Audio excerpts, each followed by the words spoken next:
I mean, image management is so important in Silicon Valley, both for entrepreneurs and VCs. So it's a little bit Image of a tough, management. I'm going to remember that yeah. term. I mean, you're selling, in both cases, you're selling yourself. Like as a founder, you have to be the guy. And so you can't really be, or gal, you can't be really like letting people into all your weaknesses and insecurities. And, kind of same on the VC side. You got to be an aspirational person that the entrepreneur would want to work with or, tell a story about why. So it doesn't, I wouldn't say it's a industry that inspires the most candor. I mean, in all fairness, though, I think that's all industries, more or less. That's, that's probably So true. It's just is that why you pick coaching, cool. though? Because it's kind of like this aspect of, like, in a way, if you show me your vulnerabilities as a coach, I might even be able to relate to that and the relationship gets better. I hadn't thought about it explicitly as terms until recently, but I've been having some conversations where this is kind of like that's certainly not why I chose coaching. I mean, I chose coaching because I was looking for a job with flexibility where I could, flex my skills in a way that people would pay me money.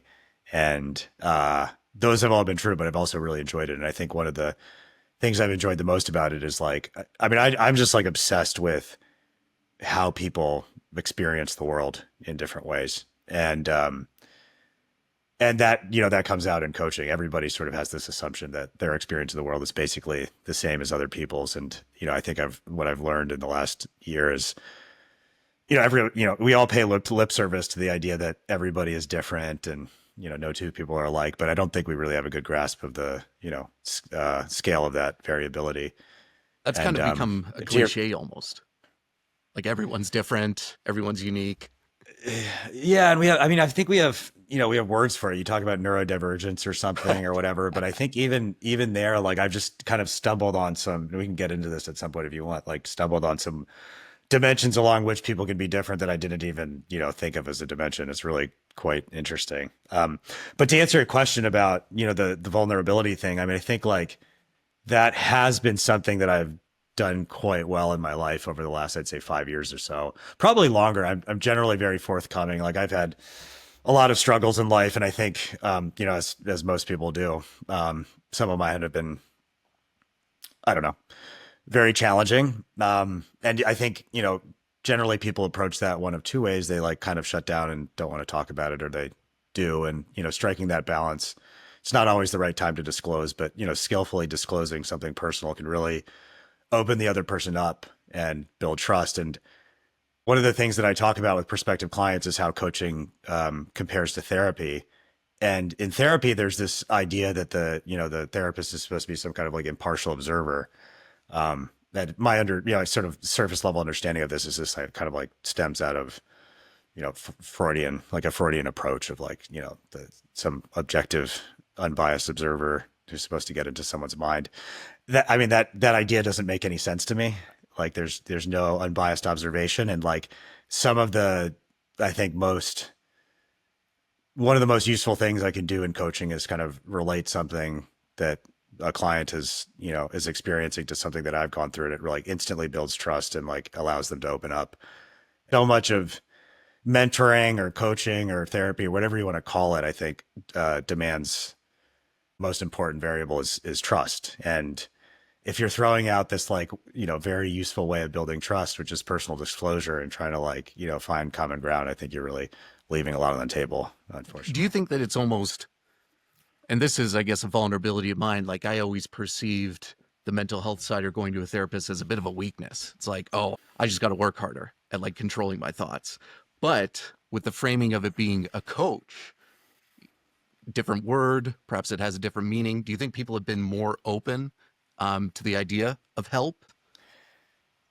Yeah, I mean, I think since I think in the last 10 or 15 years, the like destigmatization of mental health has been pretty, you know, extreme in like a very good way. I mean, like now you have, I don't know, like professional athletes that are very open to talking about their mental health. I mean, my favorite Sacramento Kings player is DeMar DeRozan, and his favorite, or sort of his like, along with being a great, Hall of Fame caliber NBA player, like his claim to fame is opening up about his mental health and like suffering from depression. And so it's great that that's been destigmatized. But certainly people are, come from all kinds of backgrounds where even if it's destigmatized in the broader culture, maybe in their family or like they have some belief that it's a kind of weakness. And, that's something that I've worked through on my own. I think a lot of my, struggles, mental health struggles, whatever you want to call them, have probably, I did not do myself any favors by perceiving it as a weakness that I needed to, sort of exert control over and just,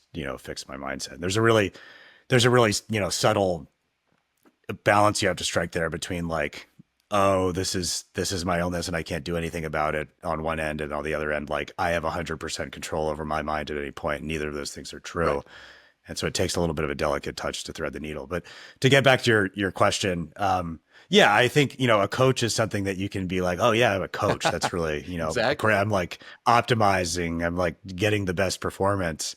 And that's I'm something you can, hustling. I'm brag about grinding. or I whatever. have a I'm coach. grinding. Like I got a coach. But then, I think the people that decide to work with me, like the fact that it's a personal touch and it's not just about business or like hitting sales targets. It like inevitably bleeds over to their personal life and just their sort of psychological makeup. I think, the term my Zen teacher asked me when I told him I was going to be a coach, he was like, why don't they call it a teacher? Like, Yeah, and he's like, is it because like people don't want a teacher? And I was like, yeah, I think I so. think I that mean, is that's, true. that's Yeah. in Zen, you call like the person who instructs you is called a teacher. And there's this sort of like, student master relationship or whatever. And everybody's okay with that. That's what they signed up for. But, like coaching is a lot more, it's not like, I mean, I probably include a little more like direct instruction in my coaching than other coaches do. A lot of it, most of the time, the client is talking much more than I am, but there are points where I interject my perspective. And I think that's, part of my unique approach, and there's a little more teaching in there than other coaches might do, and different styles of coaching are good for other people. But yeah, I mean, what's in a name? It's just a job Random title. side note though, I just learned this from because my coach is Sikh. He, my badminton coach, he says Sikh means student. And then I started looking into this, and like the word Taliban means student as well. I'm just like, damn, Yeah, that's yeah, pretty crazy. So kind of yeah. random. No, I mean that. No, I not. I think, did mean, this not episode just get entirely. flagged for me saying the word Yeah, Taliban? for inappropriate content. No, totally. I mean, I think like my understanding of the Taliban is they were very serious religious students at the beginning. That evolved over time after like 20 years of 30 years of war. But yeah, I mean, another etymological sidebar in Zen, they also like the word for teacher apparently is also kind of the word for friend. And they say like the best thing you can have in life is a friend. And that's, references your Oh, teacher, your that's sick. master. And That's so there's cool. like, yeah, it's pretty cool. I mean, it's not a very, Zen's pretty austere and severe. So it's a certain type of friend, but it's certainly very So how did effective you get into kind all of friendship. this like Zen and Buddhist stuff? Because you're someone that keeps it in the background. Some of my friends that have gone that route are very, it's kind of like being a vegan or an atheist. That's all people talk about. But, you're someone that kind of, it's a part of your identity. It's not your whole identity. Yeah, that's a good question about, I mean, the identity part of it. The answer about how I got into it's a little more clear cut. I mean, I think I grew up religious, Catholic upbringing, and it's like to the extent that like a 10-year-old can be serious about religion. Like I was very God fearing. I mean, it was mostly like a negative engagement with religion, or I was very scared of going to hell and being bad or whatever. And then I didn't have like a real crisis of faith like I've heard other Christians have. Like it just kind of like slowly faded into the background. Like I went to Catholic school and took church history classes and like sort of learned about how the Bible had been put together and how, how people had decided how to construct the church. It was just a bunch of people getting together, often people with a lot of power. And then, yeah, it just kind of slightly faded in the background. And by the time I got to college, I was just like, I didn't think about it much. I was just like, yeah, I don't think any of that's real. But I think like I think there's a certain sort of like spiritual craving that I think I've always had. Although I wouldn't have always used. I mean, for most of my life I've shied away from that term spirituality just because it's so loaded, and people have different ideas of what it means. And I think my idea of it is much different than most people. But what early. There's a lot of mental health problems in my family, and like I struggle with depression and anxiety. And I think right around in my early 20s, I think was my first time I was in college and I Googled how to meditate. And there's some very simple instructions to just like sit there and observe your breath. And I like sat on my bed and I tried it. And I was like, this doesn't seem like very worth doing. But a couple years later, I stumble on a few. I think like, apps like Headspace started getting popular. There was this like secularization of meditation that was starting to enter the consciousness. I think like, the public consciousness, and like, there are celebrities or whatever that were starting to, Ray Dalio at Bridgewater would talk about meditation. And like, now it's like everyone, LeBron James is meditating and stuff. But honestly, the biggest influence in my life was this guy, Robert Wright. He's a journalist. He writes a lot about foreign affairs and geopolitics and stuff, but he also got interested in meditation. He's like a science journalist by training, and wrote this book called The Moral Animal, which is sort of a introduction to evolutionary psychology. And that evolutionary psychology is just like just as much a part of my sort of spiritual life as Buddhism is. And then he had this online course called Buddhism and Modern Psychology, where he just like he like looked at what Buddhists had taught and how it related to what we know now about neuroscience and psychology. And it was really compelling and related it all to evolutionary psychology. Anyway, from that point on, like, I was a, very consistent, secular meditator, 20 minutes a day, 20 to 40 minutes a day, for a long time. And it was like very consistent, but, it wasn't until, it was like part of my identity, but it wasn't until I got to business school that I realized there was this like whole other level of meditation that I didn't really know existed. My classmates were talking about going on these retreats where they're like meditating 10 hours a day. And I was like, oh my God, 10 hours Those a day. still sound Like, scary to me.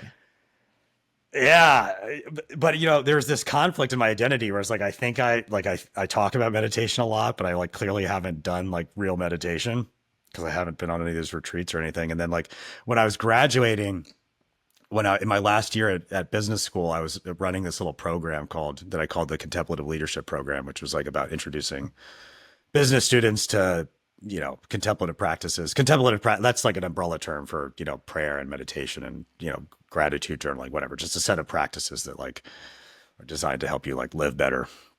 And in the process of running that program, I got introduced to a woman, Stanford Business School alum that had joined this after business school, and like worked at Google for a year or something, and then kind of left it all behind to go join this monastery in Hawaii. And it was a Zen monastery. And I didn't really know much about, someone, showed me that this person existed. And I ended up, having a conversation with her and interviewing her for the school program. And I didn't know really anything about Zen. And, of all the types of meditation that were out there, for some reason, I seemed like the least interested in it. But this monastery in Hawaii seemed really cool. There was like martial arts and fine arts and all this other stuff going on. I was like, I'll go check that out. And I mean, it was an extreme lack of humility on my part. I was like, yeah, I'll just like go there and get the t-shirt, like, knock it off and like move on with my life. And I got my ass kicked. Like I was in pretty rough shape mentally and physically at the time. And so like for those of you, for listeners who aren't really familiar with meditation, like serious meditation, like the way it's done in monasteries, like traditionally involves a lot of pain, like physical pain, because you're sitting cross-legged for long periods of time and you're supposed to like work through the pain. Like even if you don't have any knee problems or anything, just sitting cross-legged for, 10 hours in a day is going to really hurt. And I was not prepared for that. And, everybody, if you're not really committed to it, like you're going to run away. You're like, man, this sucks. I could be doing so many other things with my time. So I kind of washed out of this. I was supposed to, I went for 10 days. I was supposed to stay for another 10 days where they were going to do their like intensive retreat at the end of it. And so I come into it with a lot of hubris. I was like, man, they told me, they're like, we have military people that come here and they say it's like harder than military training because there's like, for a variety of reasons. I was like, I could do it. I was a Green Beret, and like I did it. I left, and then that was a very tough experience for me. I mean, it was a really, really humbling. Like I really had to come home and like look myself in the mirror and be like, what is this something I really want to do? Like what is this all about? And then like I kind of had like I don't know, man, some type of like vision or something where I was like, oh, I think that Zen thing was what it was all about. And like, I got to go back there. And, I ended up finding there's two types of Zen, Soto, which is the more common one, a little more chill and down to earth, although it's still very intense. And then there's Rinzai Zen, which is the type that I've been practicing for a few years. And, I found another Rinzai Zen temple in Northern California, and I've been going there for the last 3 years. And it's been one of the most important, right up there with, joining the military, important experiences of my life, like just becoming part of this temple community. I don't quite know how to articulate it without going on like a, 3 hour diatribe, but it changes, at the same time, life is not different at all. Like you still experience the ups and downs and challenges, and at the same time, it's completely different. It's just like the way you engage with those challenges that arise in your mind is like really transformed. And so that was something like when I was in the military, I learned to push through a lot of discomfort and just like kind of keep going. But it's like it was a real mental, it's like, man, you really gotta just like keep pushing. And with meditation and in these retreats, there's certainly a lot of pushing. Like it's difficult. It's a lot of hard work, but it really has changed the way, I experience the world on sort of a moment by moment basis. And I don't know. I don't know if we want to keep going down this path because it's like it'll transform into a meditation I'll ask you podcast, this but because this is something that happened to me as I grew up. Is when I was young, same as you, went to a Catholic school,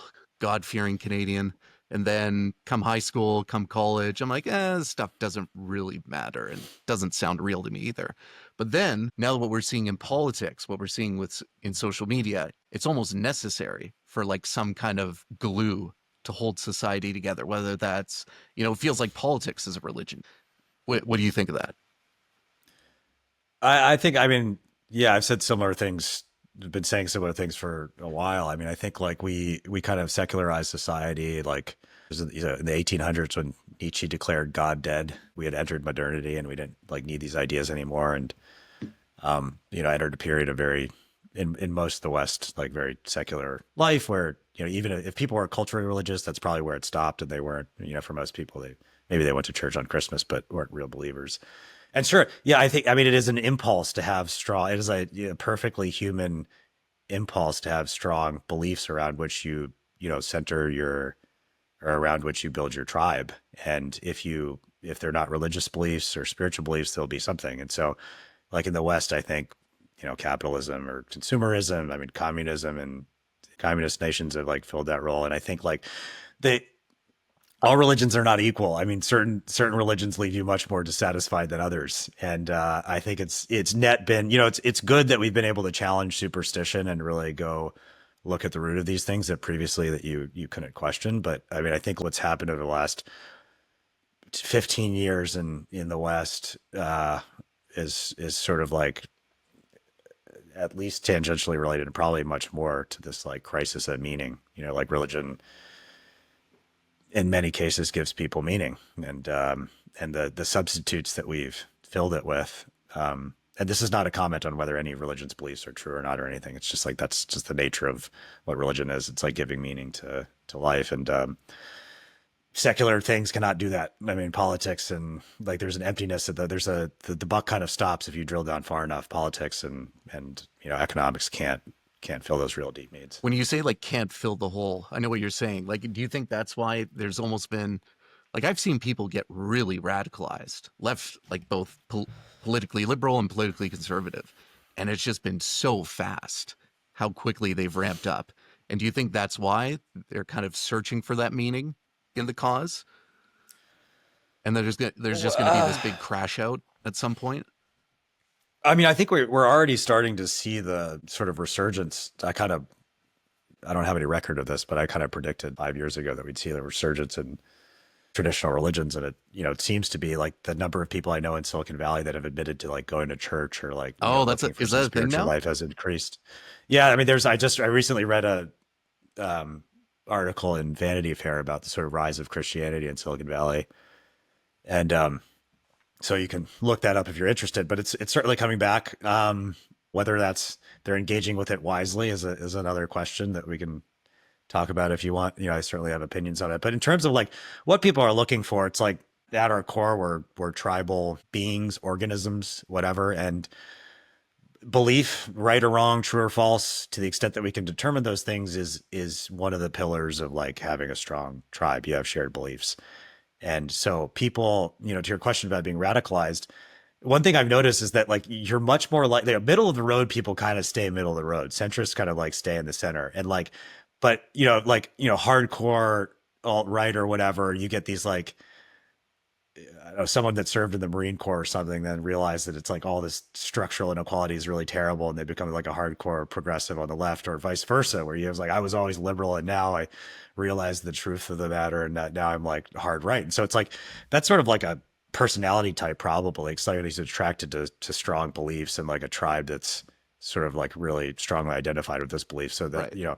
I think to your question of like, is that why we're seeing all this radicalization? Like, I think there's a, part of just human psychology where it's always happening, exacerbated by like, social media and disinformation and inability to like make sense of anything. And so, people just, trying to sort out the truth. If you really were trying to like start from first principles and figure out the right answer on all the issues, like you wouldn't have time to do anything Right. else. You'd be like, you'd be reading Twitter and whatever all day and probably not getting any closer to the right answer. And I think like the advantage of, for all their flaws, the advantage of traditional religions is like if you take them seriously, there's sort of a time tested playbook for, achieving a lot of what makes a life satisfying, which is like being part of a community and being generous and compassionate and, feeling like you belong to something larger than yourself, and having a, proper sense of awe and humility at this wonderful experience that we all are part of as humans, and an explanation for why suffering exists. And, like in politics, the answer for why suffering exists is because the other party is in power, or is like not letting you do what you want. And that's like ultimately not a very satisfying answer. There are deeper answers. And I think like Buddhism in terms of the religions that I know a lot about, like really gets the closest to the heart of the matter in terms of why suffering arises. And then as I've gone a little deeper into Buddhism, I still don't really like say sometimes people ask me if I'm a Buddhist. I'm like, I don't know. It doesn't seem terribly important to say yes or no, What's with all or these like have a labels, strong. man? Let's just chill. Labels are good. I mean, it's like we're people, we want to categorize things, we want to know where we stand. But what I was getting at is like, as I've learned more about Buddhism and engaged with it more seriously, I've like really had a sort of resurgent interest in Christianity, not from a sort of like theological perspective of like, what is the ultimate nature of God or reality or something, but it's just like, it's a really, if you like take Jesus's message at face value and you're like really living for other people and, withholding judgment and being kind and compassionate and treating everyone like your neighbor, you'll be a much happier person than you will if you, just toe the party line and listen to whatever is being said on CNN or Fox News or Twitter or whatever.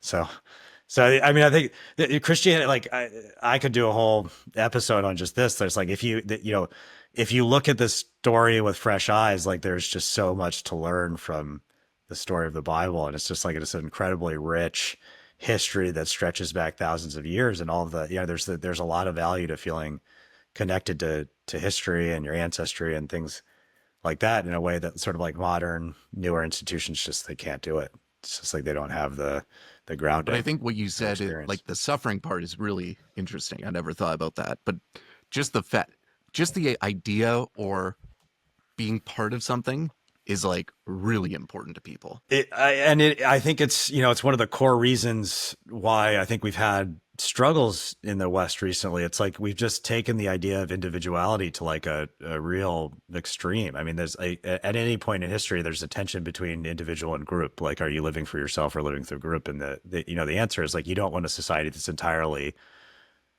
group based. You will have a very homogenous culture where like new things don't happen, and people who don't fit the mold of the group will not have an opportunity to like express their difference in a productive way. And then on the other end, if you have a completely individualistic society, like kind of to the point where we've gotten in the West, where most people's idea of like their sort of core is their nuclear family, and that's just not enough. I mean, you need to be part of something bigger, and you can't. The idea that you can go through life and really only look out for yourself, and you can do it if you want. I mean, but you're not going to be happy. You just won't. Before we get to some of those official questions I sent over to you, you said like people in the Bay Area are going to church now. Are there like other things? Because like family just never seemed like a big component of Bay Area culture. Like it was like, I'm working, I gotta come in on the weekend. Are these other things that are like extremely simple hitting home for people in SF? I mean, I'm not totally. I live in Sacramento now, No, but and you still have ties to people prior to there. that, I lived in Palo Alto, which is I guess culturally similar to SF in some ways. But I think like Yeah, I think there, I mean, if you look at kind of the people that are, this is just a very sort of outsider view of this, but you know, the Christian thing in Silicon Valley seems to like overlap with like a, you know, let's get back to the core family values and like support the military, which is like, you know, a very retro thing. I mean, inherently the military and Christianity have nothing to do with each other. They've just been lumped together in our society. So it's not like really a Christian thing. It's just like a, you know, cultural coincidence that these have been lumped together in a package. But I think like, you know, if we could rewind 10 years, like there is a dynamic that I notice in peers that I've had and clients where, you know, you work really hard to get to college and then get a, you know, prestigious job in Silicon Valley and then maybe go to business school. And then it's like, you know, your assumption is that you're going to like get this life that's like really nice and, you know, get a job that's very fulfilling and like everything's going to kind of work out. And like, you know, if you don't pay attention to other aspects of your life, you know, your spiritual life, whatever you want to call it, your being, like, you're not going to be satisfied. And so I think often people, they get to that point, they realize that they're dissatisfied. And I think like if you rewound 10 years, like people turn to things like, you know, psychedelics or like polyamory, just like something to make the world more interesting, you know, just like try something new, shake it up. And I think those things are all probably still very prevalent in Bay Area culture, but now there's, you know, a sort of an emerging alternative, which is just like, you know, go to church and double down on family and make sure you support your country in the military and stuff. So, you know, I mean, it's like, it's just different solutions to the same problem of trying to, you know, make your life interesting and feel meaningful and whole and all that When stuff. you were in grad school, was there like a bit hostility from the fact that you were in the military? Because that's something I did notice, even in Canada.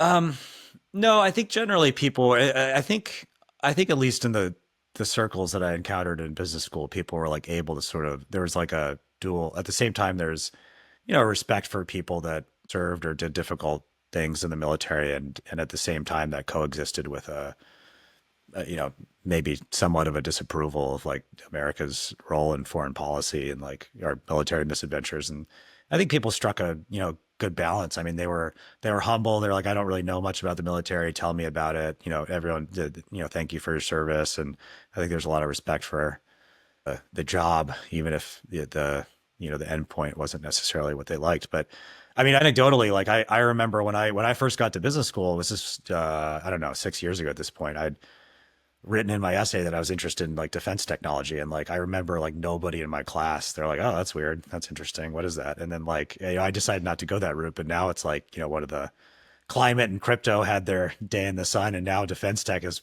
pretty freaking huge. Can you see the future?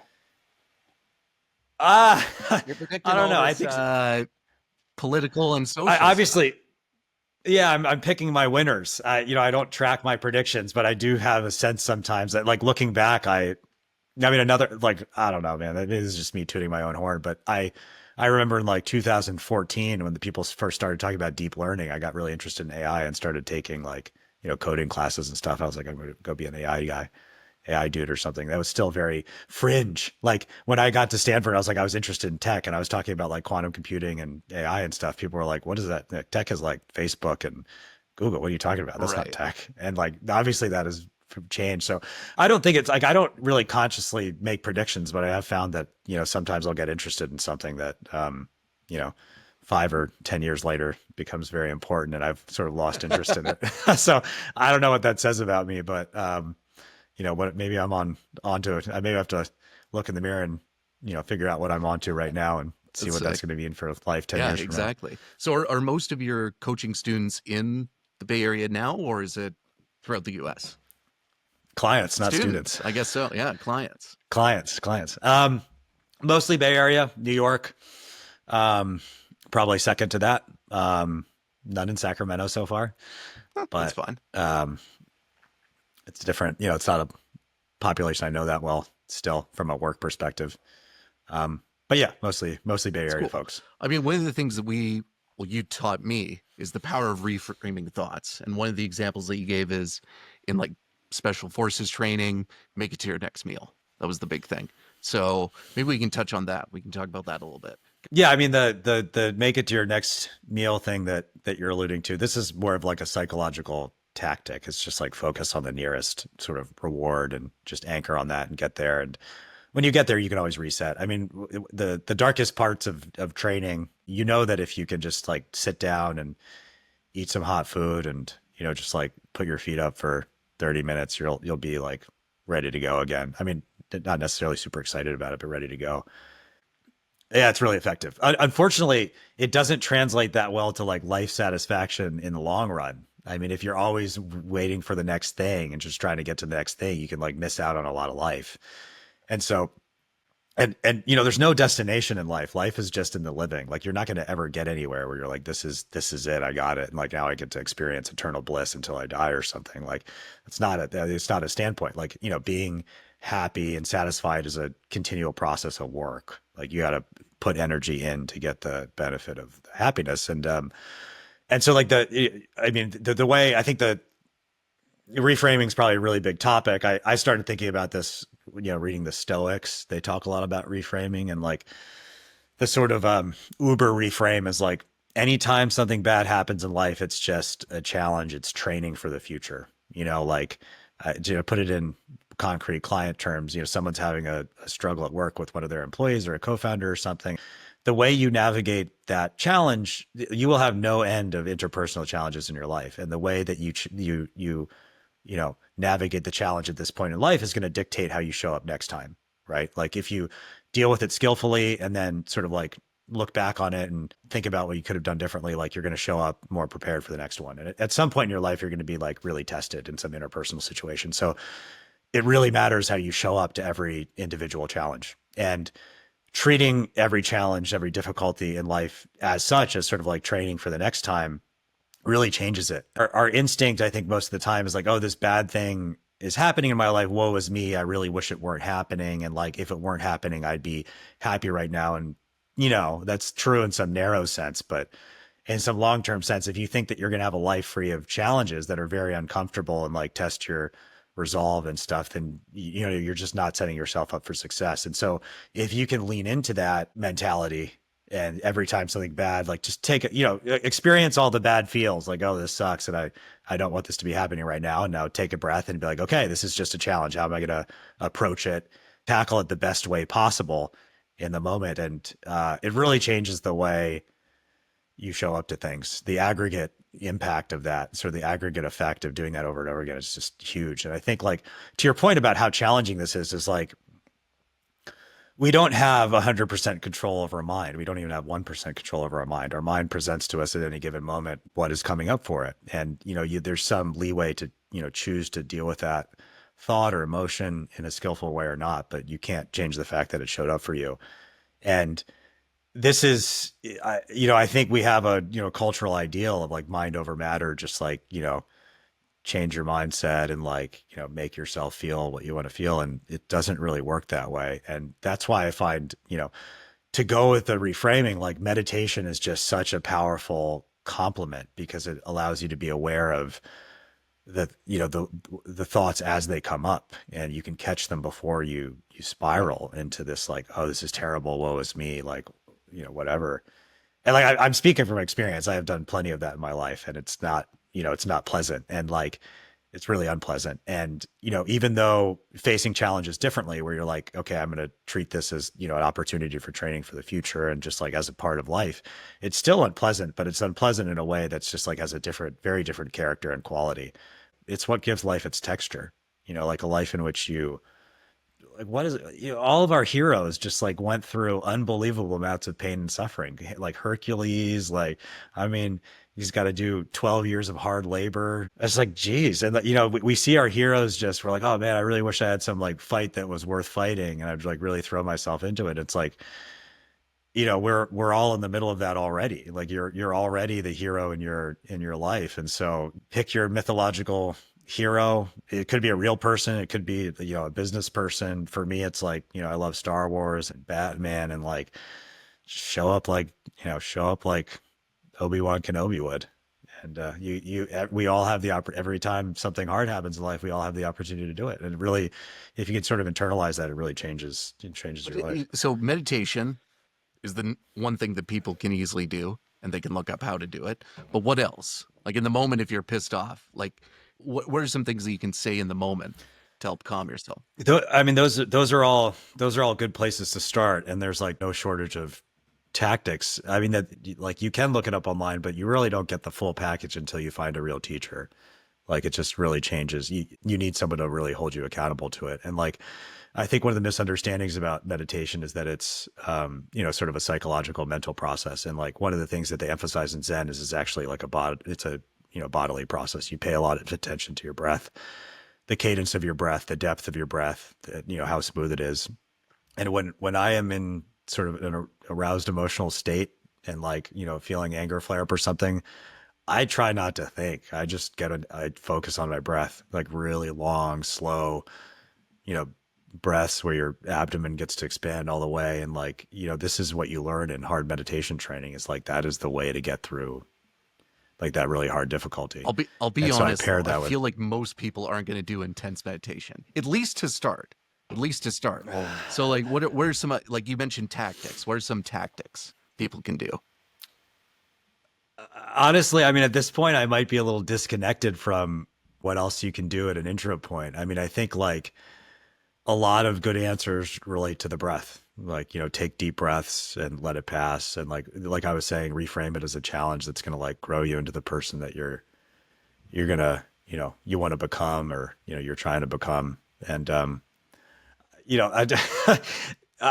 might have to talk to another person to get more sort of, practical tips for people that aren't interested in meditation. Cause I'm just such a, fanatic about it. Fair enough.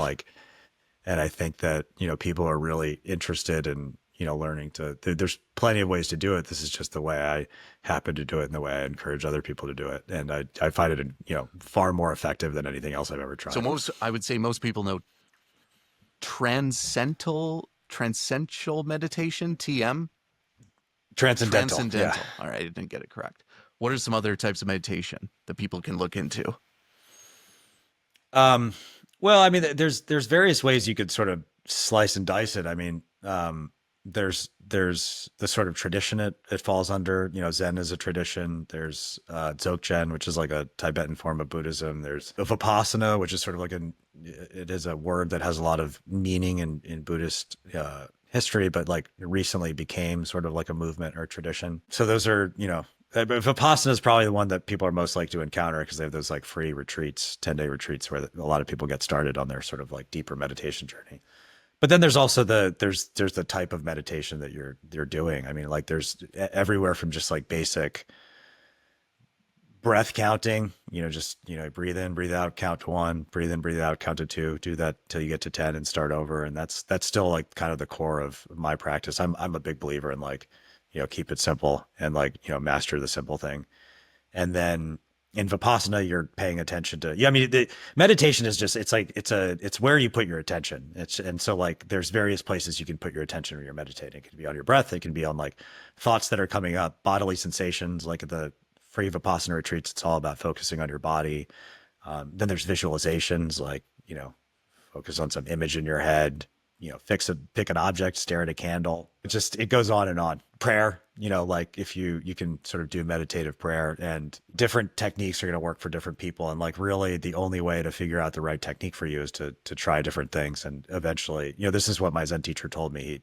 I think the Japanese word was en, which is your sort of, what do you call it, karmic affinity, which is like, basically it's like you show up to the place and you feel it. You're like, yeah, this is the right one for me. That's kind of how I felt when I found the Zen place. I was like, but a good teacher, someone who's like experienced, if someone asked me what I would recommend for meditation, I'd have to ask them some questions about, what they were interested in using it for, to the extent that you use meditation for anything. And then you can point someone in the right direction, but ultimately they're gonna have to try it out and see if it fits. And there's huge variability within the traditions too. I mean, like Zen in the way I practice it is very different than the way Zen is practiced in other places. And so it's just keep looking until you find something. Is there a common mistake that you see your clients make? And we can even use me as an example. In meditation or just in general? Yeah, I mean, I think the sort of like meta mistake that most people make is, and you and I worked through this in a certain capacity, it's like you only have limited ability to like pick the things in life that energize you and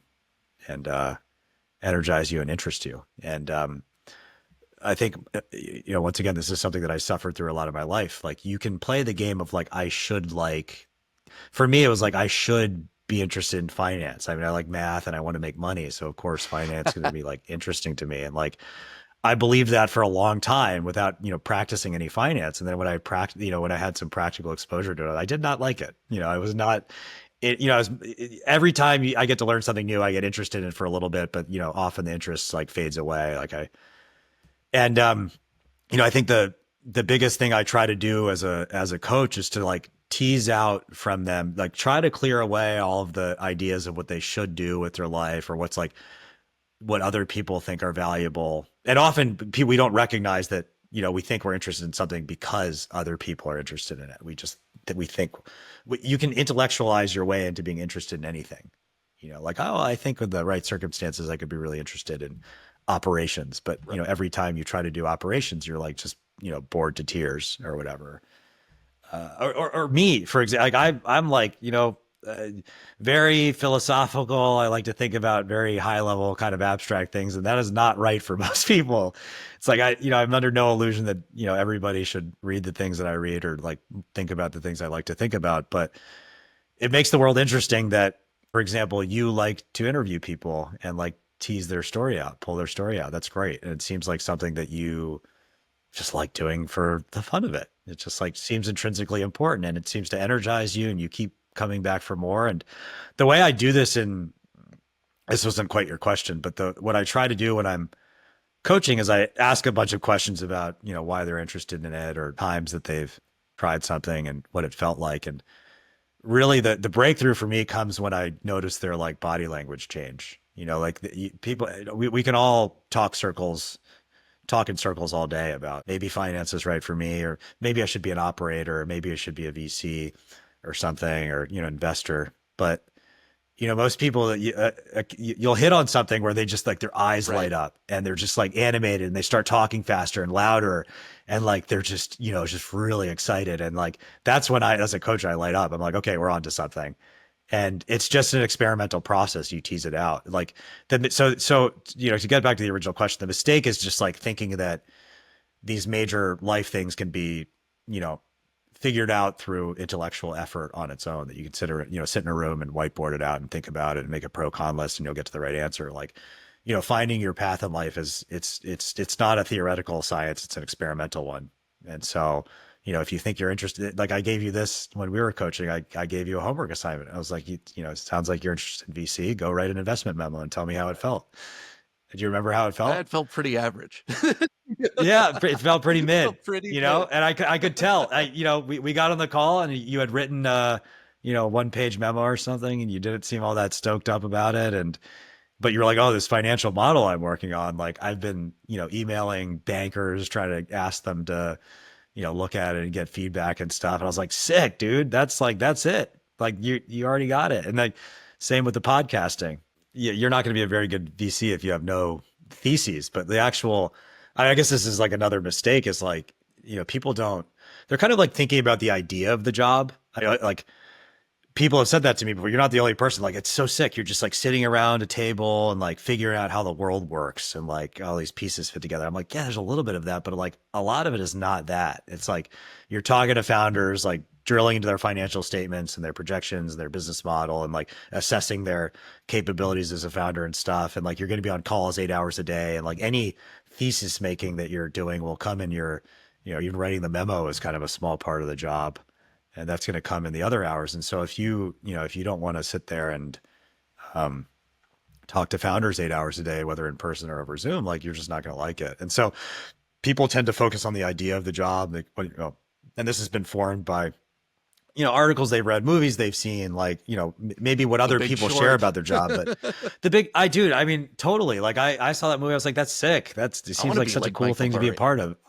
I want to be like Michael Burry. Yeah, but I'm not Michael Burry. I couldn't make myself be Michael Burry. And I find that there's a lot of resistance to this idea that you sort of are like predisposed to certain things because I think some people think it's kind of like fatalistic. Like they don't like the idea that they can't like 100% determine the course of their life. And, if like I spent a lot of time in my life trying to be things that I wasn't, and it didn't work, like you're your body rebels. It stops giving you energy. It's like, I will not do this anymore. I do not like this. And you continue to do it. And, until you kind of can accept that there's, things that it's not like it's a different thing than strengths. It's not like, oh, you're good at it or you're not. It's like the thing that differentiates people who really succeed and people who don't is that they like keep trying and they like really pour themselves into it. And if you don't have that love of, I mean, the things that I like, I'll crack open a physics textbook for fun. And if I didn't love it, then that would be an insane thing to do. All right. Why would you torture yourself like that? And like, I wouldn't recommend it to anybody unless they have that. Like, I mean, I've told the story before. When I was in college, I'd just like go to the bookstore and like open the physics textbooks and like leaf through them. And I was like, it was just like a magnetic pull. And I ignored it for a lot of my life. And it had, negative consequences. And, that's just my own version of the story, but you really can't control it. I think I was like that from a pretty young age. And like watching, I don't have kids yet, but, watching my nieces grow up, they're 2 and 4 now. It's like, you really start to see how early it sets in. You're just like, the kids are drawn to different things.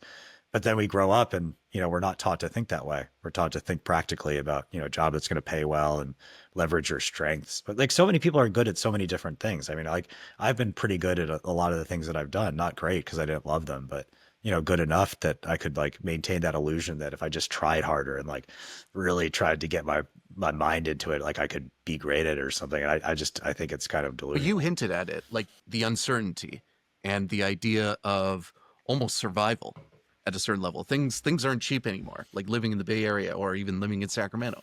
You have to pay bills. So the best way to pay bills and have that level of safety is to just take the less interesting job or something that is stable. Yeah. I mean, these decisions all involve trade-offs. And I think for people in the Bay Area, there's a huge luxury that we even get to like think about what our life's, our passion might be. That's not something that most people at most times in history have like had the luxury of even thinking about. But there's trade-offs. If you want to, have a giant house in, in Aspen or whatever and fly on a jet, like you might not be able to do the thing that you love. If you care about that more than, then that's, you've made your decision. But this is a third misconception I could touch on. Like when I'm coaching, I never recommend that people make drastic changes with their life. Like I would never recommend that somebody like, some people are like, I have an epiphany and I think I want to do this with my life. And I'm like, great. Okay. Let's start small, like with that little investment memo assignment, like see how it feels.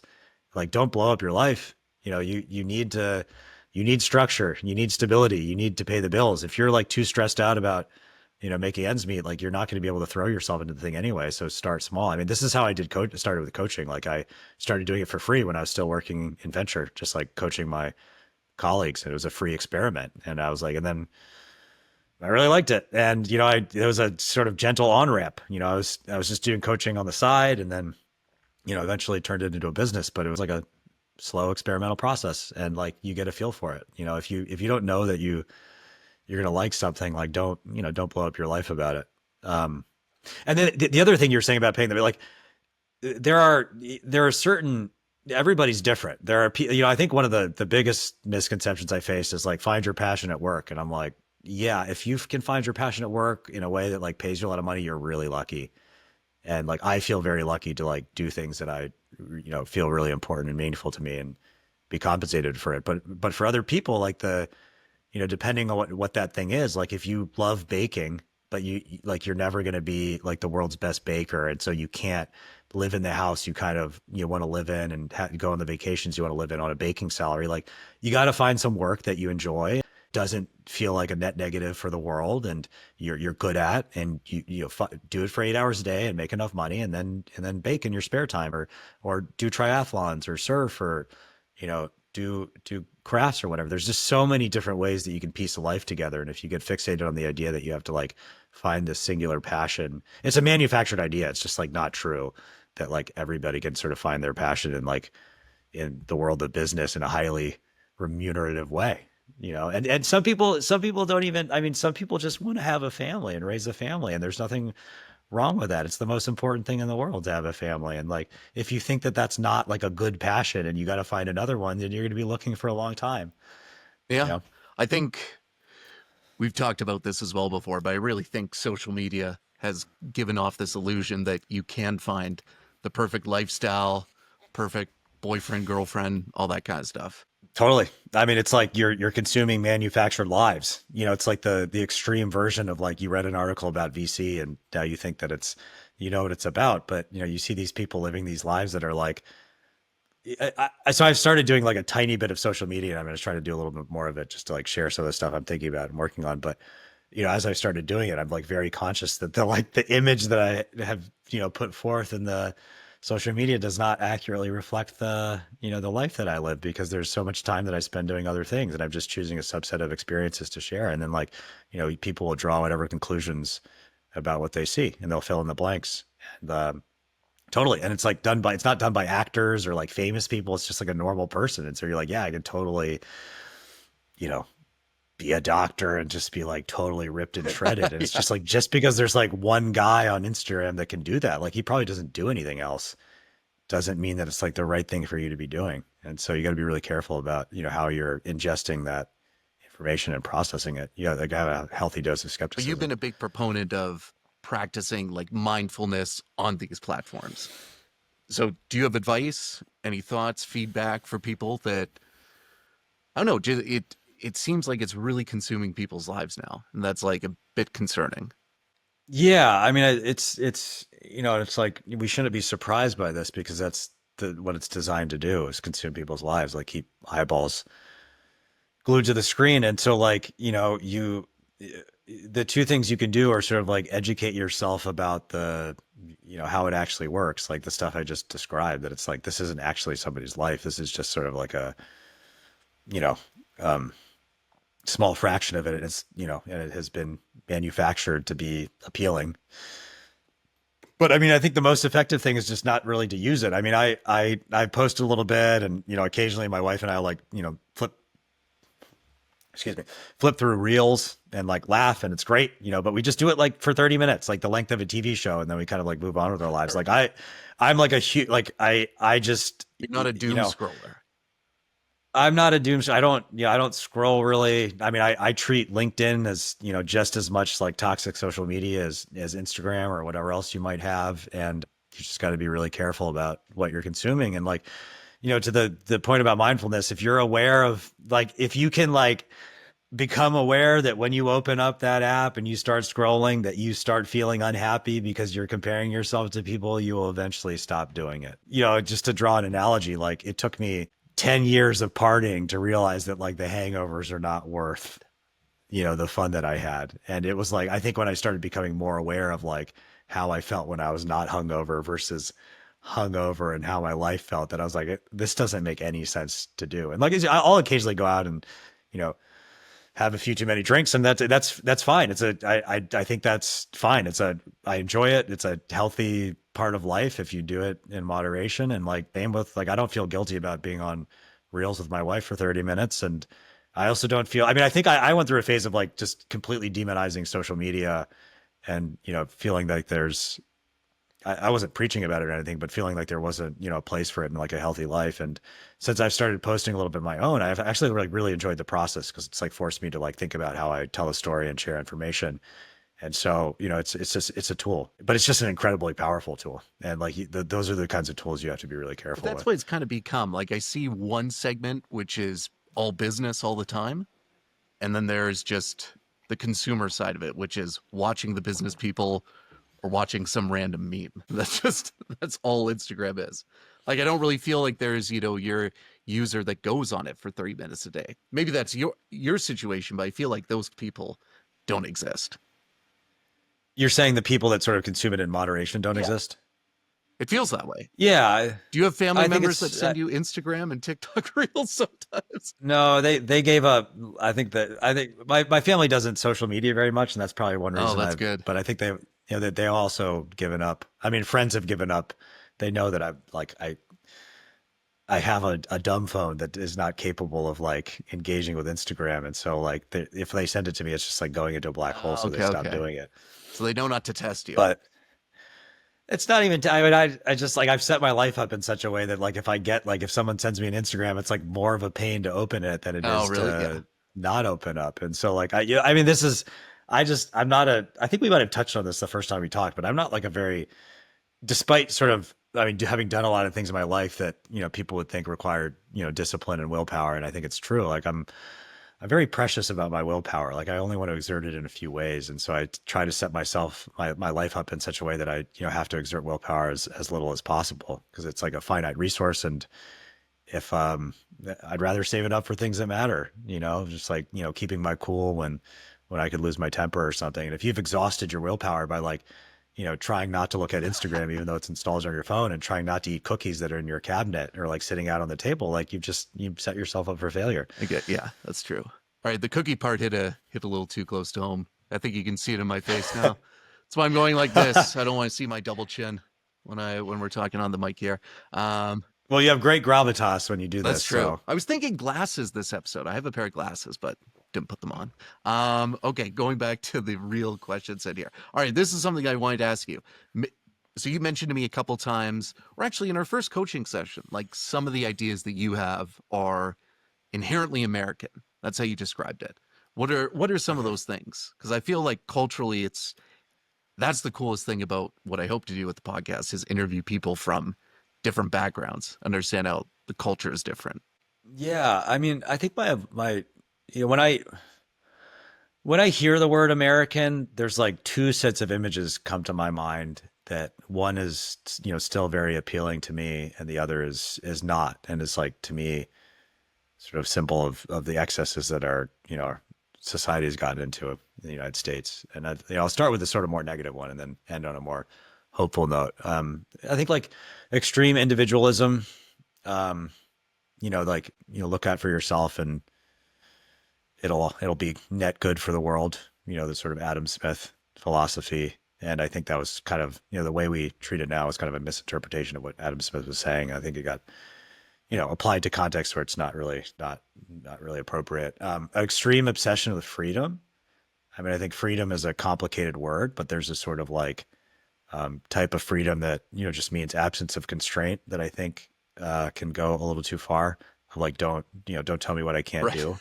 And like, obviously there are some limits. It's just like, where do you draw the limit? So the individualism is tough because it really cuts you off. Feel like you need to be self-reliant. And if you need to lean on anyone for help, then like you're somehow weak or something. And that can be a huge problem.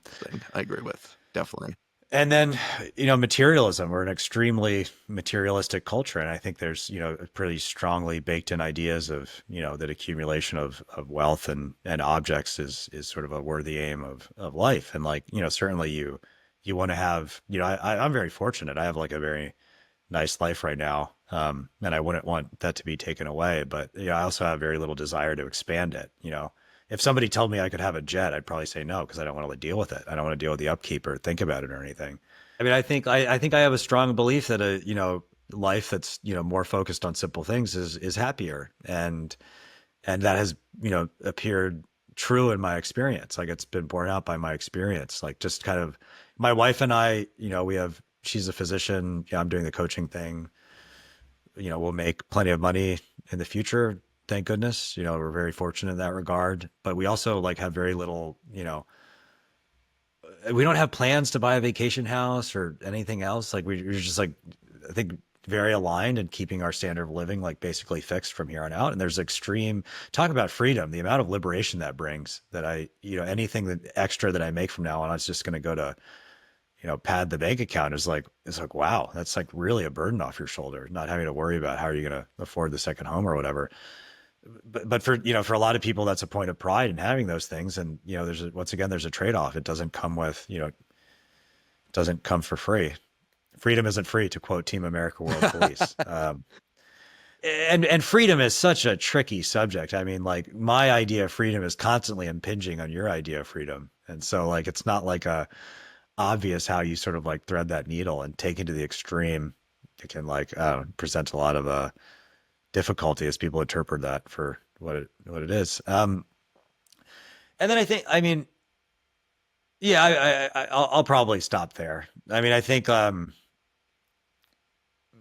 things I might call out, having been in the military, are, some sense that, it's our responsibility to like intervene in the rest of the world. And I think That's a tough one because there's a lot of suffering in the world and you really want to intervene in positive ways. And unfortunately, I think the apparatus of intervention is often applied for reasons that aren't, entirely benevolent, and that, creates tricky situations. And then a little bit of the wisdom of the crowd idea that somehow like everybody's viewpoint is equally valid and informed. And, if we all just like express our preferences, then we'll get to the right answer. I think that's completely misguided. I mean, I kind of like, I don't really like the idea of marketplace of ideas, get all the ideas out there and the most correct one will win. It's like, obviously to me, that doesn't, seem to be true. It's like the most appealing idea will win, not the one that's actually the best. And so, I don't think we have a lot of respect for, wisdom or tradition or like people having a little more insight into an area than other people. And that can cause a lot of problems. What do you think a real world example of that is? Like an appealing option versus the one option that actually makes sense? I mean, I think like the what's coming to mind right now is it's just going back to the materialism thing. I mean, I think it seems like very obvious to people that having a more comfortable life that is free of friction, sort of frictionless, is like desirable. Why would you not want to remove friction out of your life? I think it's very appealing. The idea that you can buy your way into happiness, and the idea that like, happiness is, the product of a lot of hard work and sacrifice and stuff is not nearly as appealing. It's just like they don't really want to, if the alternative of like just get stuff and eventually you'll be fulfilled, like it's just like a lot easier to wrap your head around.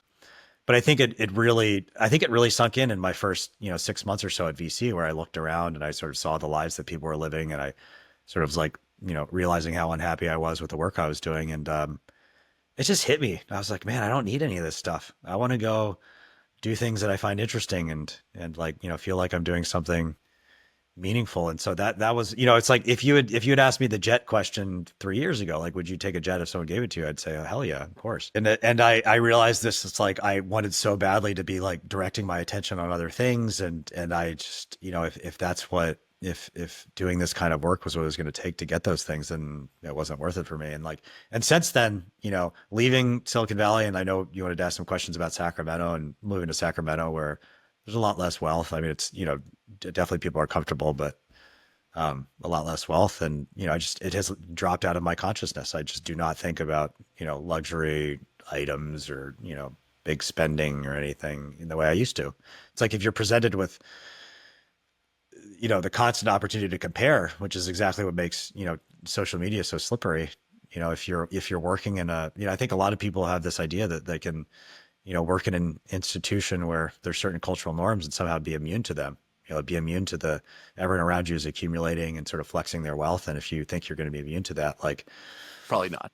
You got another thing coming. Yeah. Yeah. And so, for me, like being able to remove myself from that situation and realizing how much happier I was here in Sacramento has been, so to answer your question directly, like, I think that's when it really sunk in. It was just like having that experience of being around what I thought I wanted and realizing it wasn't actually what I wanted. And then sort of moving away from that physically moving away from it allowed me to mentally move away from it. And like, now I look back and it's just, it's not something that, attracts me or appeals to me at all. So like, I'm thinking about that mental health piece that we started on and feeling the need to get to the bottom of everything. Is that an impedance to happiness? Me trying to figure out my, anxiety or my depression or why I might be programmed a certain way. Simplicity is intelligence in a way. And I feel like that kind of overcomplicates things and, you're going to be guessing for a lifetime. Yeah. I think I know what you're getting at. I like the simplicity is intelligence. I mean, intelligence is being able to like tune out the things that don't matter. Yeah, exactly. And there's, all the noise. Yeah, and we can be very good at that in professional context and yet not very good at it in sort of a life context. To your question about like, I have, this goes along with my sort of energy hypothesis that everybody is just sort of attracted to certain activities. And like when they do them, they're energized and they're interested in it without being needed any external reward. And I think this is just like hardwired into our psychology. Like we're born problem solvers and we all like to solve problems in different ways. I mean, like a successful tribe in some hunter-gatherer context would have some people that made tools, some people that gathered, some people that hunted, some people that sort of kept the peace among the tribesmen, some people that raised the children, like whatever, everybody would do a little bit of all of it. But having that variability and interest is really, it was like essential to our survival. And, So I think like the desire to get to the bottom of things is like in its core, like basically a good thing. And like if we follow that the way that I've, followed my own interests in, spirituality or physics or whatever, like it's incredibly satisfying for me. And I think everybody has that in some domain or another. Um, but what you were pointing out is this like excessive need to understand the self. It's like if you have no insight into yourself, you're going to have a tough life. But if you can spend the rest of your life on, with a psychotherapist on the proverbial Right. couch Yeah. and get no closer to a real understanding of who you are, what you are, or what's going to make you happy. It's like we're just like there are some core principles about how we behave as humans that I hold to be very true. And a lot of this goes back to the evolutionary psychology of like what were the imperatives that we had to have to survive, and those are still present. The problem is those imperatives present themselves in there's very different manifestations of that in different cultures and different contexts, and so it can get very confusing if you're not able to tease out the core principles. But like to get back to the point of simplicity and like its relation to understanding and like understanding ourselves, like a lot of happiness comes from I think there's this, we like to say like look within, turn inward, and that's good. You got to understand what's going out there, but like a lot of happiness is turning outward and saying I'm going to be there for other people, I'm going to be generous, I'm going to be kind, I'm going to be compassionate, I'm going to be empathetic regardless of the circumstances. And this is, in my mind, this is the beauty of Christianity. It's like if you took the core message of Christianity seriously, which is non-judgment and compassion and sort of, treating everyone like your neighbor, healthy sense of awe and humility at your place in this big thing, like you will be happy. And I don't care if the root of those beliefs is superstitious or not. Like it doesn't matter. If you do the practice sincerely, you'll be a lot happier than if you don't.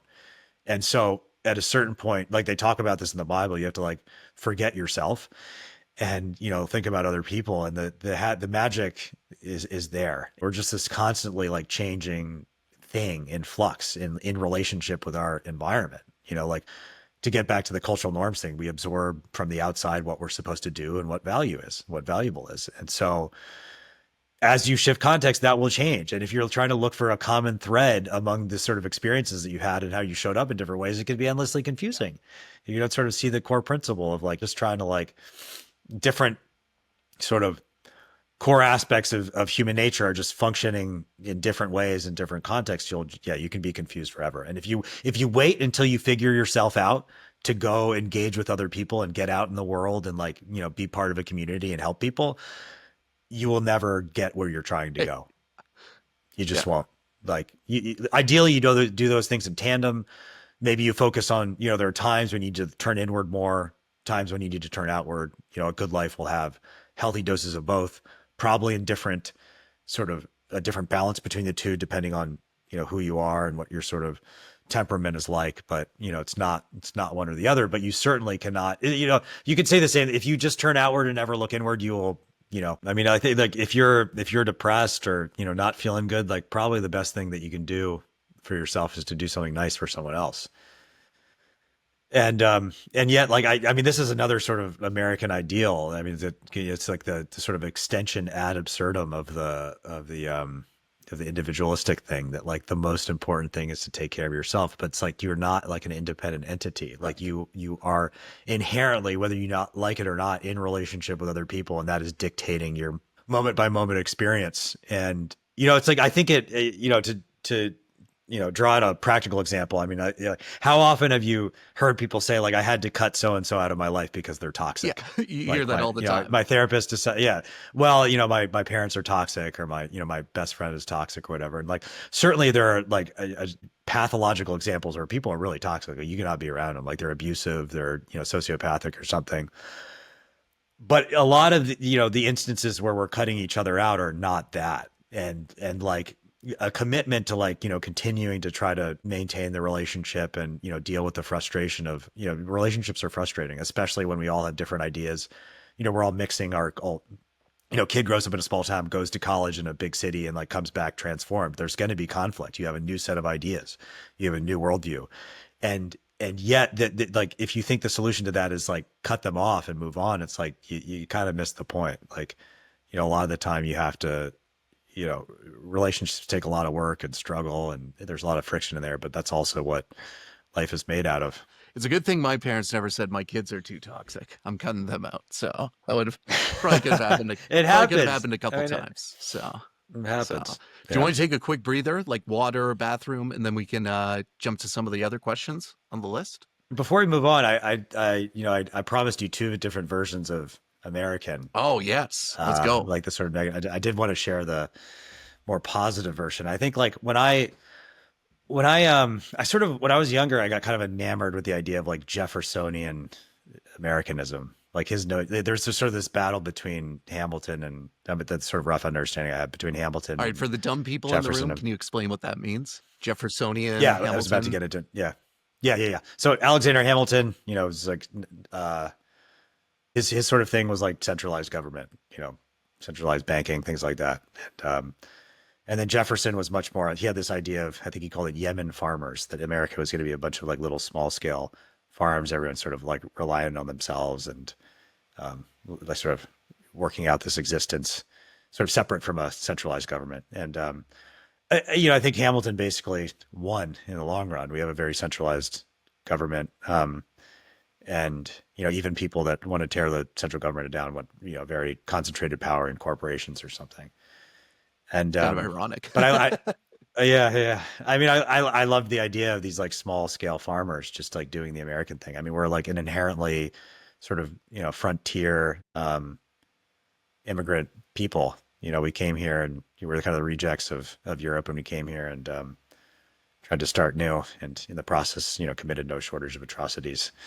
But you know, there was this like sort of, you know, great frontier spirit of like, you know, exploration and just seeing what this, you know, beautiful continent was all about.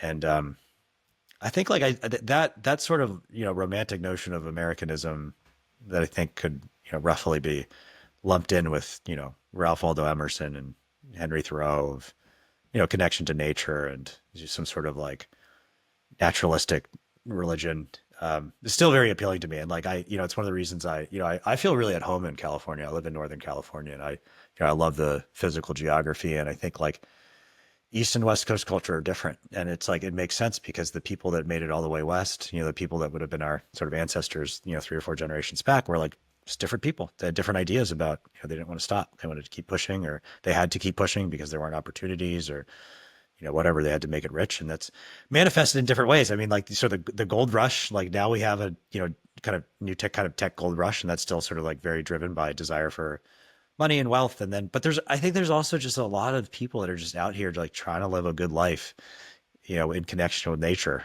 And there's sort of this like kind of non-denominational like spirituality about the whole thing.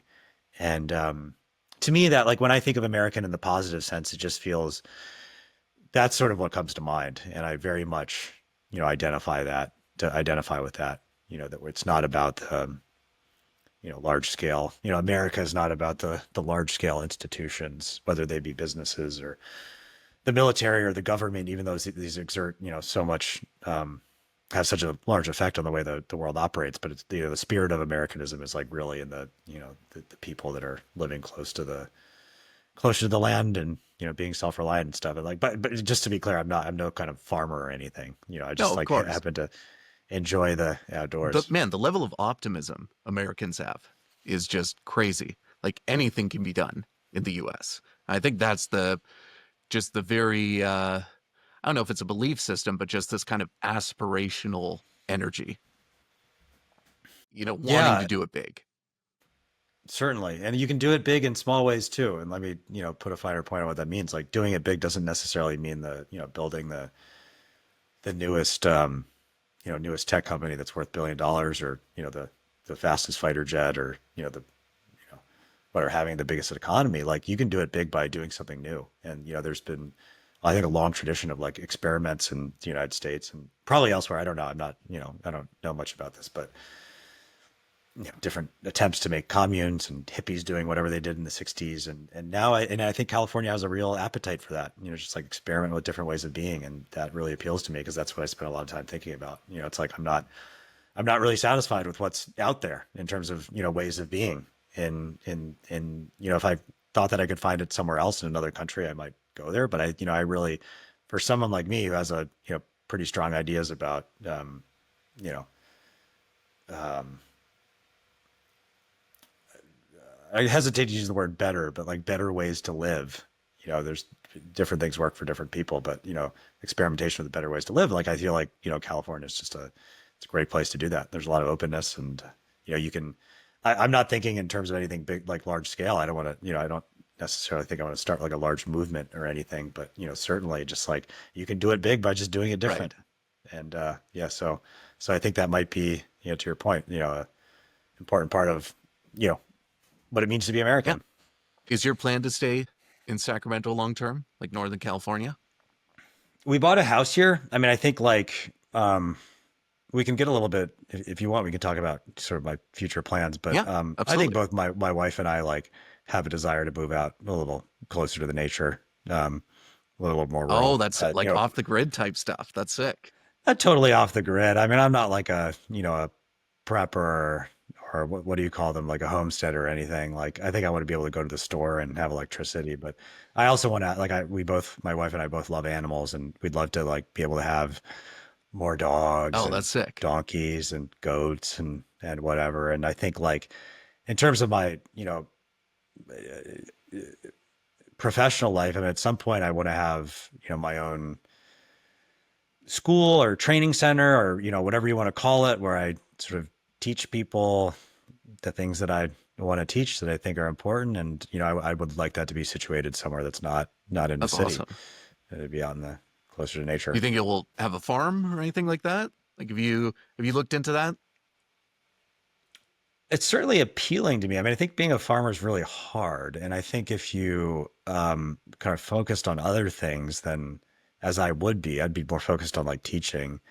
It can be hard to have a fully functioning farm unless someone else is doing it for you, but it's certainly appealing to be around it. And I think there's a ton of, once again, this is something that I believe deeply and yet have not put into practice in my life. I think there's a ton of value in sort of engaging in the process of growing food. And even if it's small, even if it's just the tomatoes that you put on the table, like it doesn't have to be everything. Once again, there's this false dichotomy between either all or nothing. Either you buy it all at the supermarket or grow it all. Right. There's like many options in between where you grow a little bit and you get to, get the benefit of engaging with that. And maybe you're a little choosier about where you buy the rest of your food, buy it at farmers markets or from, neighbors or whatever. But that's certainly Oh, something that sure. We're not talking like appeals to full me. operation, but growing your own tomatoes or spinach, stuff like that. You could probably Totally. do that. Yeah, You could probably make that happen. for sure. For sure. And then, so when you were in the Bay Area, like when did you kind of realize that you didn't want to stay there long term? What made the change happen? What do you think it made it happen? It was forced upon us. My my wife was in medical school, and her residency assignment was at I don't know if you know how the residency system works, but you rank your preferences and you say like these are the 5 hospitals that I'd want to go do my Got residency. it. Okay. And she got UC Davis, and so that's in Sacramento. And neither of us really knew anything about Sacramento. We'd been here for her to take her like standardized medical board tests or whatever, but we were just kind of like in a like outlying area, and so didn't really get into Sacramento proper. And so I think I probably kind of had like a negative impression of Sacramento, just from things that I'd heard. And then we never actually visited the city before we moved here. We just like kind of rented a Really? house Okay. That's sick. online and moved in. But I think very quickly just really liked it. I mean, it's a completely different pace of life, different culture than Silicon Valley. And I think like what we thought was going to be just a 3-year stint, and then we'd kind of figure out where we want to go long term. We ended up buying a house, and like I said, I think we'll eventually move somewhere else. But certainly, I'm very happy here right now, and it's very sort of suitable for our way of That's life. awesome. Dude, that's dope. And you're from DC originally. So I'm sure there's like a bunch of differences between the two places. What kind of person would actually like enjoy the kinds of spots? Those kinds of spots. Sacramento. Yeah, Sacramento and then DC as well. I'm curious to know your opinion on DC. I've kind of really grown away from DC. I don't know much about what it's like to live there as an Oh, adult. I really? mean, I Okay. think like All right. Fair enough. my impression when I go there is like people are very, here's an interesting difference. People are very interested in politics as they are on the West Coast, but in a very, very different way. In the East Coast, it's like mechanical. It's like, how does the mechanism of politics actually work? Who's working for who? Who's making what deals, Interesting. in the back room? Very tactical. And people, even people who aren't in politics, seem to know a lot about sort of like local players Okay. in some sense. The way And you use tactical there, I'm kind of scared. It's, what do you mean? oh, I just like tactics around politics. It feels like people might be slighting each other, trying to get ahead, and like positioning Yeah, themselves. totally. I mean, that's what politics is. I mean, it's no less, cut just because you don't make any money. It's like no less cutthroat than any kind of like business role Yeah, I out guess. in Silicon Valley or I something. feel like with Um, politics, there's more of a severity or like more of an implication to it. You know what I mean? um, I don't know. I'm not sure I would entirely agree. I mean, I think there's obviously politics does have implications, but the way our economy runs has huge implications for everybody's life too. And I guess so. I'm not sure I would neatly fall on one side or the other. But the difference I was going to highlight is like, I think in the West Coast, people are also interested in politics, but it seems like in a much more sort of pie in the sky, idealistic way, Okay. and not really in touch with the actual mechanics of politics.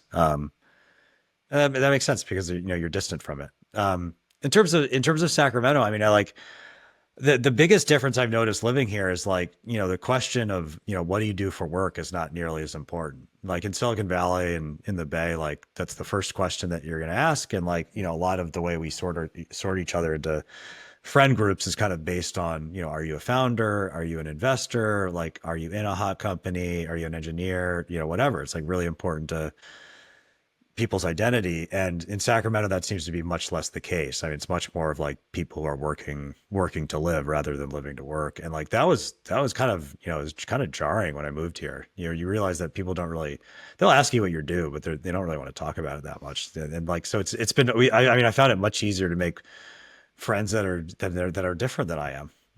Just like people. I mean, a lot of our friends have come from the gym that we go to, and like people are very welcoming and open. It's just like everybody invites Sick. everybody to do other things, and so I've gotten to a little taste of like just building friendships with people that are not very much like me, and it doesn't matter that much. It's just like people are happy to hang out and are not. I think much less sort of sorting based on sort of um, what you do for work I or feel like that goes hand whatever. in hand with being happy, thow. Like the 100%. times I've been the most happy, I've also been the most welcoming, eager to chat with people, all that stuff. I mean, it was really like when I've thought a lot about what it means to, live in a community. And I thought it was really important. And once again, like, despite thinking it was important, I didn't really do any of the things that would be required to, reap the benefits of it. But, when I moved to Sacramento, like, you'd stop and talk to your neighbor. First of all, you're talking to your neighbors. That's a difference. Like your neighbors are interested in getting to know you. And that was not something I experienced in the Bay. And second, like the conversations will go on. Maybe, what would have been like a passing interaction in the Bay turns into a 10-minute conversation. Like Right. I found myself really antsy. I was like, man, I need to Yeah. go. Yeah. I gotta go to the gym, like do what I'm supposed to be doing. And then you realize that like you don't really have to go anywhere. Like it's good to talk to your neighbor for 10 minutes. And so now I'm much more comfortable with that. And yeah, and I'm a lot happier. And like, working with clients, the ones that are sort of in, prestigious professions in the Bay, like there's just the comparison game is so strong. It's just like if you're a founder, you're comparing yourself to the other founder that raised more money or is like a hotter company. If you're an investor, like were you in hotter deals? If you're an engineer, are you working at OpenAI or Anthropic or whatever? And like due to the fact that like, in Sacramento, like work is just not that important of a part of people's identity. The comparison is just much less strong. It seems a lot less zero sum than what I experienced in the Bay. And like I think that's something that if you're constant, I mean, once again, same phenomenon as on social media. If you're constantly like comparing yourself to people and sort of like basing your value as a person on where you stack it, where you rank in the stack, then like it's going to be a lot harder to be happy. In a way, is it just more of a young person's game where I feel like if I didn't go through the experience of living in the Bay Area, and getting the chance to meet people like you, maybe I wouldn't have come to that realization as quickly. So almost going through it and having that as kind of a notch on your belt in some way, I guess, does build the character to get you to the point of realizing, oh, that's not that important because I experienced it and I know what it's like.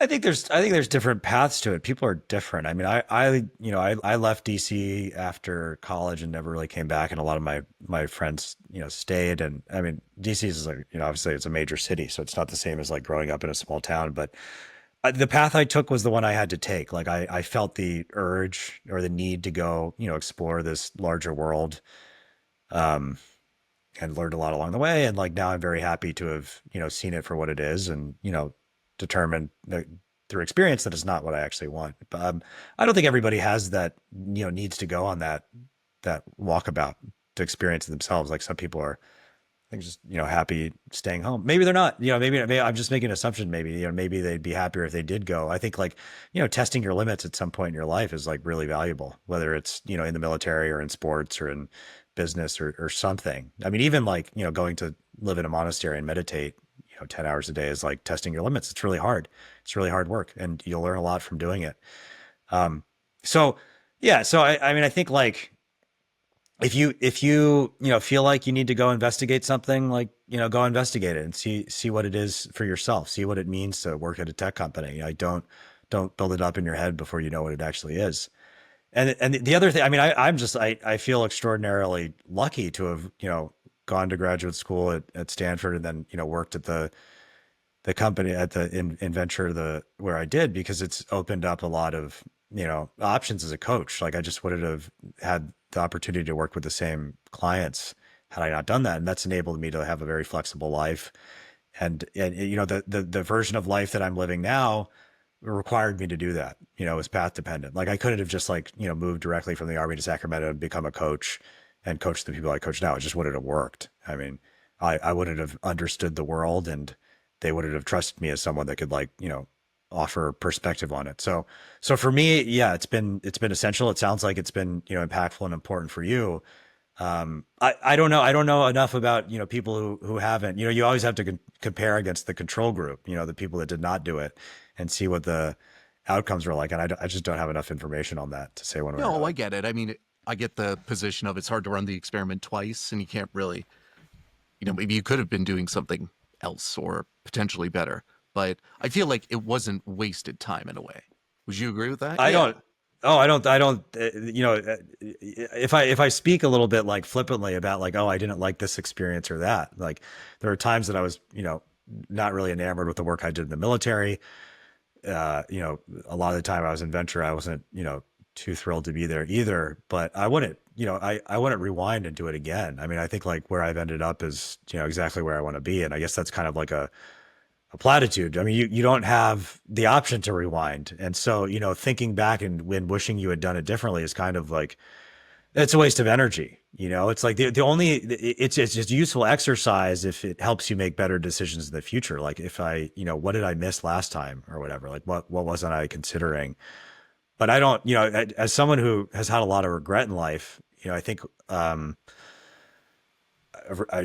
throughout life, I've regretted a lot of things. I should have gone to college here. I should have, been a Navy SEAL instead of a Green Beret. I should have been an officer instead of enlisted. I should have like majored in this instead of that, like blah, blah, blah. I don't feel any of that now. I mean, honestly, there's nothing that I would look back and change, not because it was, wasn't unpleasant or something, but because like I have no idea what would have happened had I done it differently. And like I've gotten exactly what I wanted. So it doesn't make much sense to like try to pick apart the past. And I mean, I think about the past a lot as like a learning experience. What can I glean from it? But as trying to manufacture a different present, imagine a different present based on making different decisions in the past. It's like, doesn't get you much. Yeah, I agree with that.